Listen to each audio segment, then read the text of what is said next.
Antaro Adun. We are releasing a balance patch which was put together by our very own StarCraft 2 community.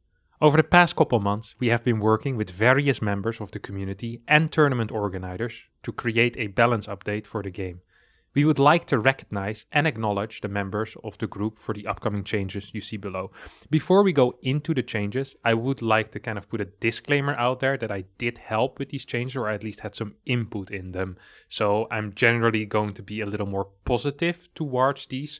But I'll try to explain every change the way we kind of discussed it in that group and the way that I see it personally. Obviously, I don't completely agree with every change that went through, but I do think this is a positive set of changes for StarCraft overall.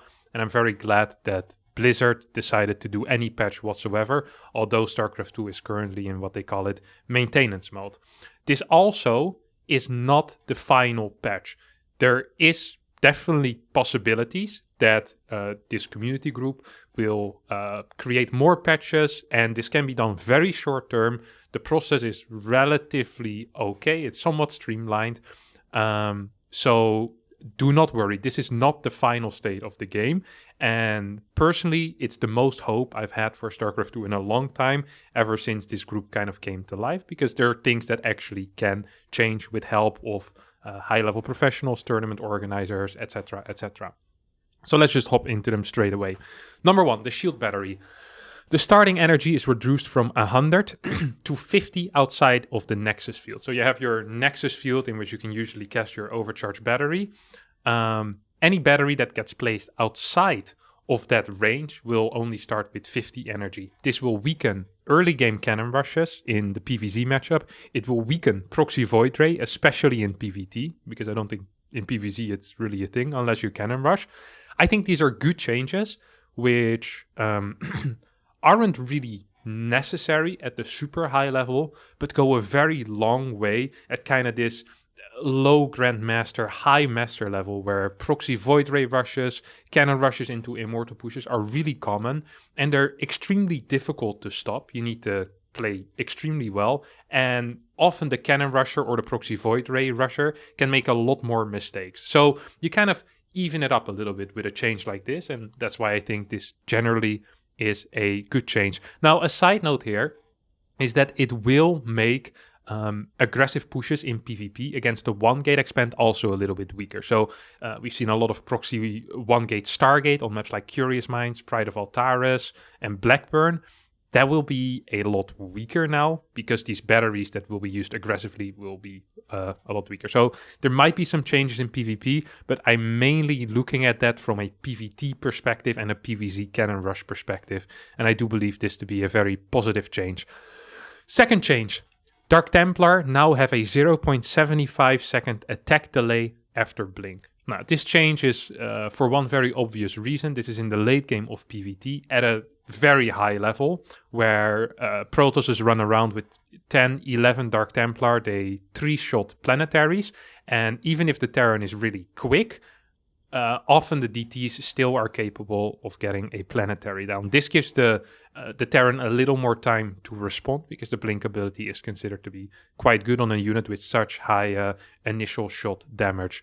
This also means that if you have 5 or 6 DTs that jump on a bio army and you're not paying attention for half a second, you just have a little bit more time. That's, of course, one of the things. As DTs can't be spotted on the mini-map, you always need to be looking straight at that location when they're attacking you. And combine that with Blink, this just means that you have, slightly more time to react.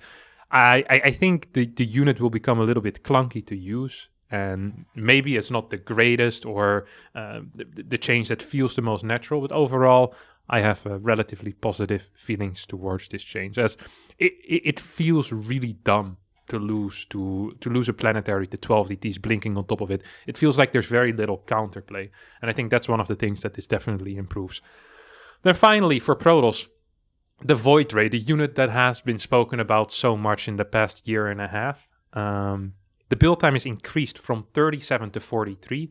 The mineral cost is increased from 200 to 250. So the Void Ray is more expensive and will take longer. Now, let's not start by talking about PvZ. But let's start by talking about PvP. This will change a lot in the one-gate metagame that we've been seeing a lot. Players like MaxPax, Astrea have been playing one-gate on practically every single map.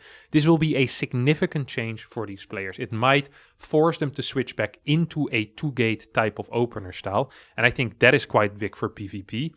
On top of that, I'm not quite sure what's going to happen on one-gate maps, Blackburn, Pride of Altares, and Curious Minds in the current map pool. It's impossible to say. We need to see how the metagame develops. I think this is a cool change for PvP. Personally, I'm not a huge fan of these one-gate maps, but that is of course not the real reason why this was done. The real reason why this was done was for PvZ. Because in PvZ, the Void Ray openers too easily transition into Airtos, and it's also extremely easy to use. It is kind of difficult to play against. So they nerfed these units, making the early game a little bit harder for Protoz, or at least to straight up go into air. There is, however, a big trade-off, which I immediately want to mention right now, and that is the Queen. The Queen can no longer transfuse of creep.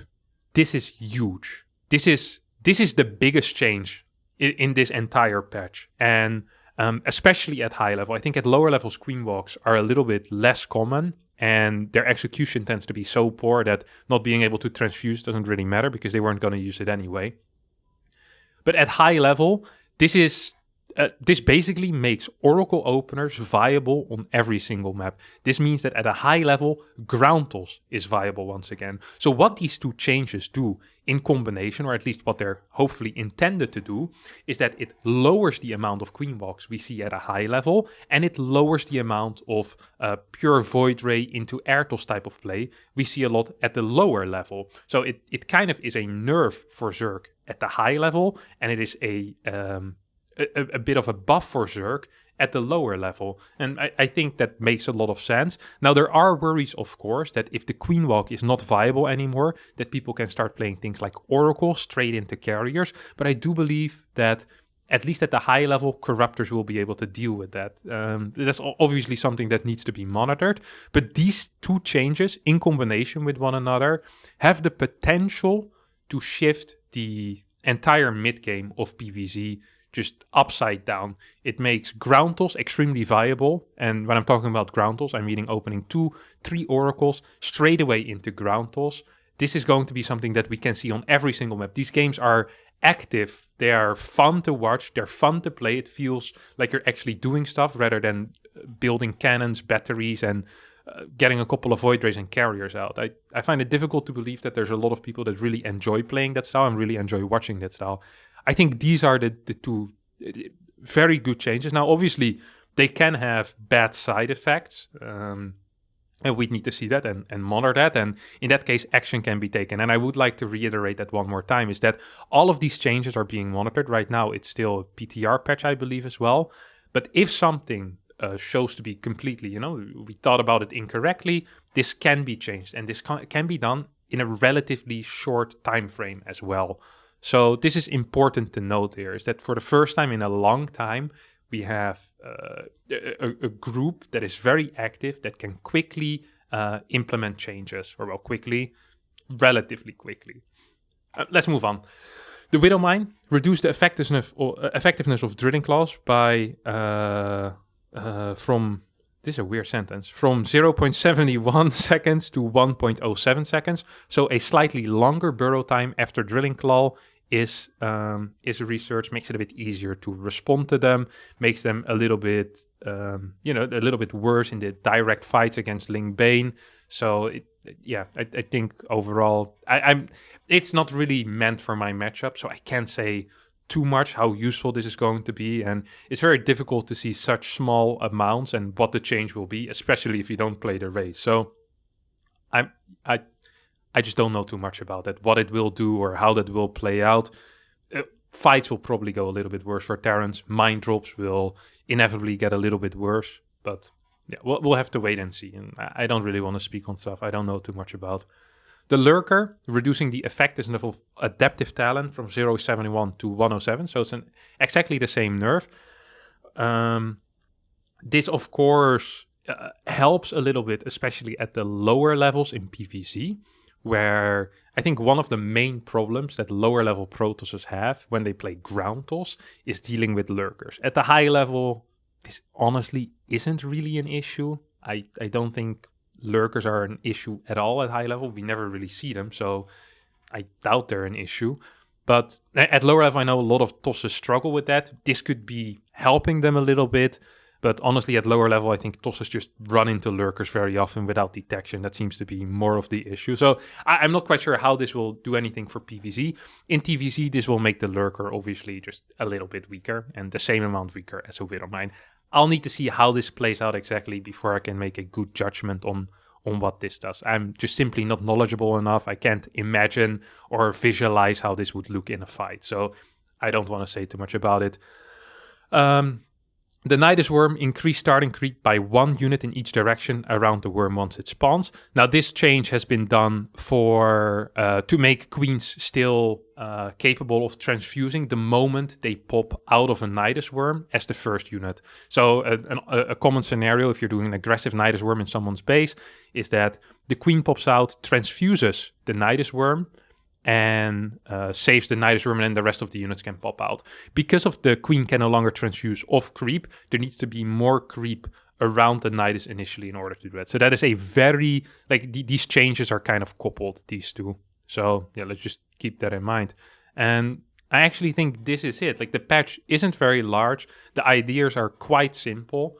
Of course, there's going to be some things that we probably haven't quite, caught. It is very difficult to get the changes that everyone wants or that everyone thinks are good. Everyone thinks completely different.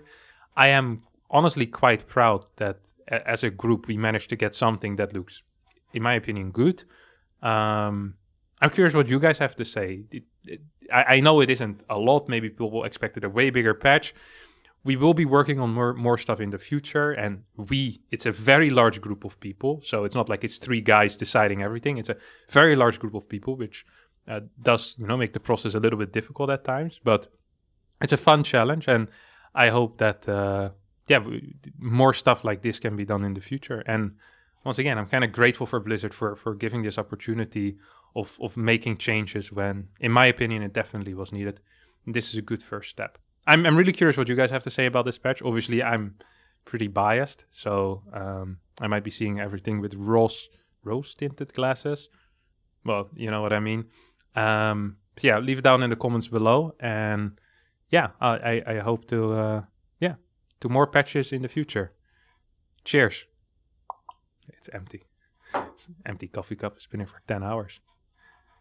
It's dried up, and there's the remains of a pear in there that I ate earlier. Smash like.